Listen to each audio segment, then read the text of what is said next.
Καλησπέρα από τη Φυτοσοφία. Σήμερα φοράμε κόκκινη μπλούζα γιατί θα μαζέψουμε την πρώτη μας κόκκινη ντομάτα. Να, οι ντοματούλες. Αυτή είναι ποικιλία Σαντορίνης. Τώρα βλέπουμε ότι αυτές που έχουν κοκκινήσει είναι ολοστρόγγυλες, αλλά όπως ανεβαίνει πάνω το φυτό αρχίζουν και ραβδίζουν. Κάνουν αυτές ραβδώσεις, όπως βλέπουμε. Και το άλλο φυτό που είναι η ίδια ποικιλία είναι ανιομοιόμορφο σχήμα όλα.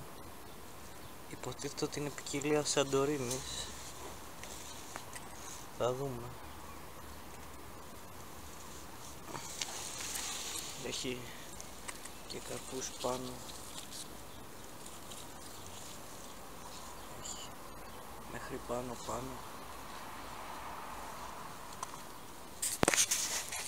Και εδώ πέρα είναι και άλλες ντομάτες.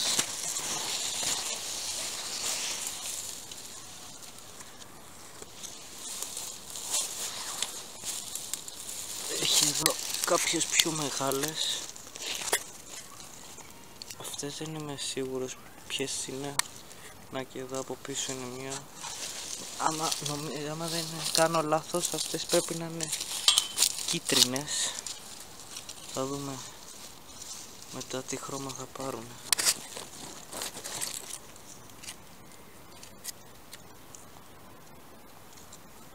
Αυτές είναι σχετικά μεγάλες, δεν ξέρω αν φαίνεται σε σχέση με το χέρι μου, αλλά είναι μεσαίος καρπός και δεν έχουν πάρει και το χρώμα τους ακόμα όλο, οπότε να δούμε.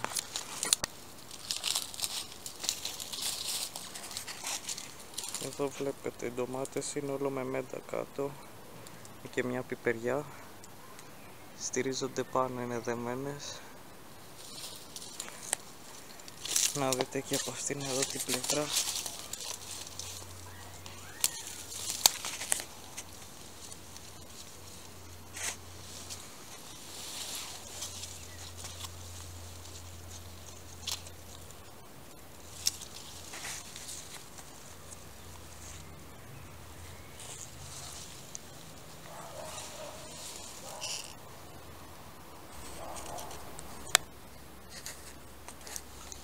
Κόψουμε την πρώτη. Μου φαίνεται αυτή εδώ είναι λίγο πιο μαλακή. Πατάμε στο γόνατο.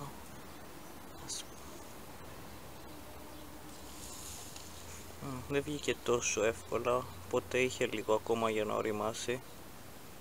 Βλέπουμε και τους σπόρους πετάχτηκαν από μια σχισμή. Για να δούμε τι λέει στη γεύση.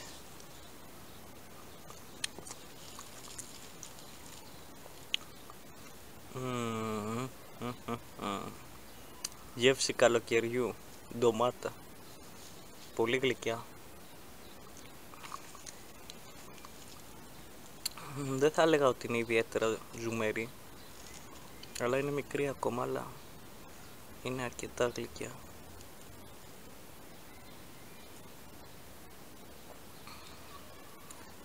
Πω, νόστιμη ντοματούλα.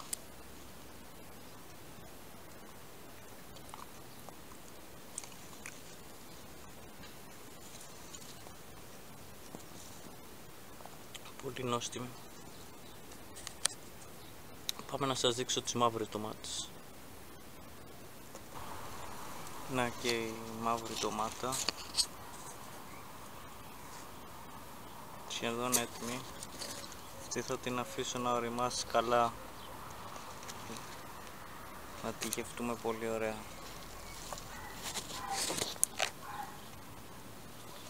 Έχει πάντως πολλές ντομάτες αυτή. Θα δοκιμάσουμε σίγουρα καλά γεμάτη. Και να δούμε και κάποιες άλλες ντομάτες που έχουν σχηματιστεί.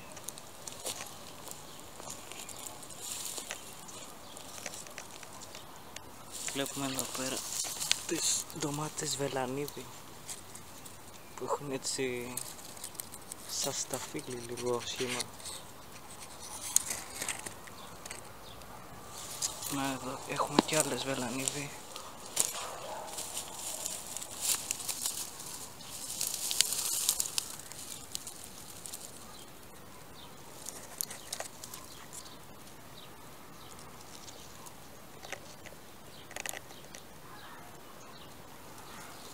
Και όπως βλέπουμε είναι ιδιαίτερα παραγωγική. Αν δείτε πόσα άνθη σχηματίζει μια ταξιανθία εδώ, έχει, δείτε, 1, 2, 3, 4, 5, 6, 7, 8, 9, 10, 11, 12, 13, 14, 15, 16, 17 ντοματούλες. Δείτε εδώ πέρα.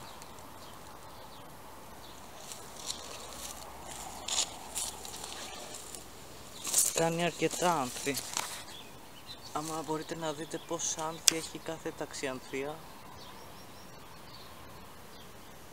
Πάρα πολύ παραγωγική.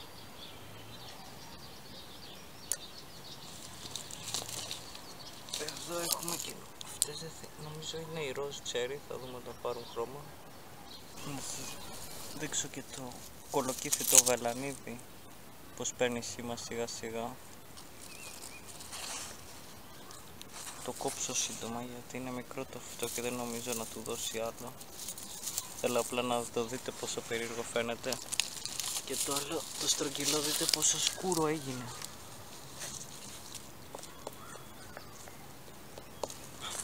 Σαν μικρό καρπούζι. Και εδώ οι ντοματούλες. Να το ντοματούλες, άνθε.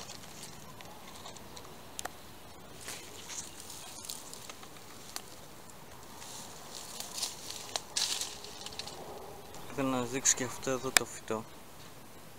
Φυσαλής περουβιάνα. Είναι στην οικογένεια της ντομάτας. Αυτά εδώ είναι τα άνθη που κάνει. Και αργότερα κάνει κάτι φουσκαλίτσες σαν αυτές εδώ, οι οποίες κάποια στιγμή παίρνουν μια χάρτινη υφή και όπως βλέπετε έχουν πέσει κάτω πολλά και πέφτουν. Γι' αυτό το ανοίγουμε και βλέπουμε έχει ένα ντοματάκι χρυσό μέσα, πολύ νόστιμο. Θα έλεγα ότι έχει γεύση από σχεδόν σαν πορτοκάλι. Κρατάτε πόσο ώριμο είναι. Άμα είναι αρκετά ώριμο σαν αυτό που έχει πέσει κάτω, είναι αρκετά γλυκό. Αλλιώς έχει λίγο μια όξινη γεύση. Έχει πάντως στο ίδιο βάρος με το πορτοκάλι 4 φορές παραπάνω βιταμίνη C. Ένα πολύ εύκολο φρουτάκι.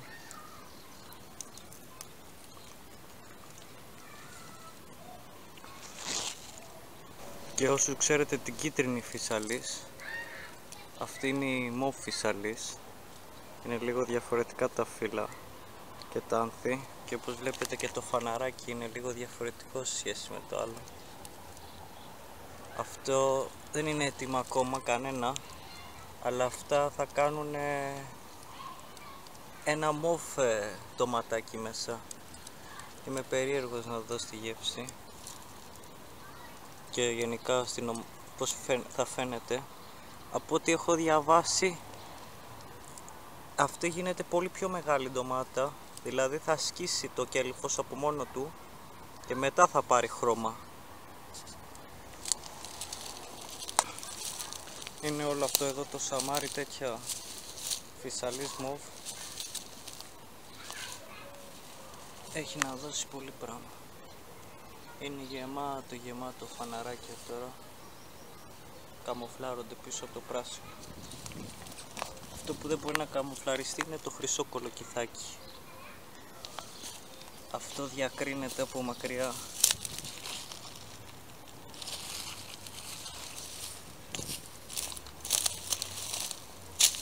Ετοιμάζονται να βγουν πολλά εδώ. 1, 2, 3, 4, 5, 6 κολοκυθάκια. Έχουν πολύ πλάκα.